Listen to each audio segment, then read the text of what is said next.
ഇന്ന് നമുക്ക് ഏകലവ്യയുടെ കഥ പറയാം. മഹാഭാരതത്തിൻ്റെ പുരാതന കാലത്ത് ഏകലവ്യ എന്ന ഒരു ബാലൻ ജീവിച്ചിരുന്നു. അദ്ദേഹം ഒരു ശൂദ്രനായിരുന്നു. ഹിന്ദു വർണ്ണ സമ്പ്രദായത്തിലെ ഏറ്റവും താഴ്ന്ന ജാതി. സമർത്ഥനായ വില്ലാളിയായിരുന്നു ഏകലവ്യ. മഹാനായ ഗുരു ദ്രോണാചാര്യരിൽ നിന്ന് പഠിക്കാൻ ആഗ്രഹിച്ചു. എന്നാൽ ദ്രോണാചാര്യൻ ഏകലവ്യൻ്റെ താഴ്ന്ന ജാതി കാരണം പഠിപ്പിക്കാൻ വിസമ്മതിച്ചു.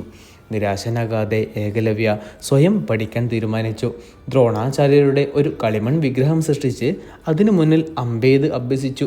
ഗുരു പഠിപ്പിക്കുന്നതായി സങ്കല്പിച്ചു. ഏകലവ്യയുടെ സമർപ്പണത്തിനും കഠിനാധ്വാനത്തിനും ഫലമുണ്ടായി.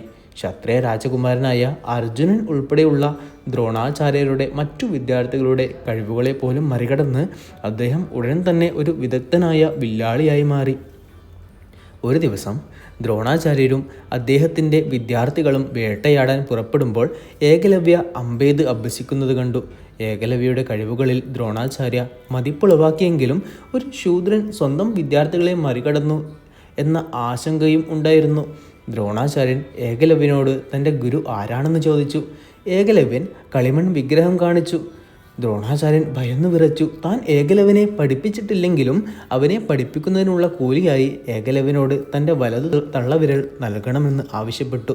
അർപ്പണബോധമുള്ള ഒരു വിദ്യാർത്ഥിയായിരുന്ന ഏകലവ്യ ദ്രോണാചാര്യർക്ക് തൻ്റെ വലത്തെ തള്ളവിരൽ നൽകാൻ സമ്മതിച്ചു. ഇത് അദ്ദേഹത്തിന് വീണ്ടും വില്ലും അമ്പും പിടിക്കുന്നതിന് അസാധ്യമാക്കി. ഏകലവ്യയുടെ കഥ സമൂഹത്തിൽ സമത്വത്തിൻ്റെയും നീതിയുടെയും ആവശ്യകതയുടെ ഓർമ്മപ്പെടുത്തലാണ്.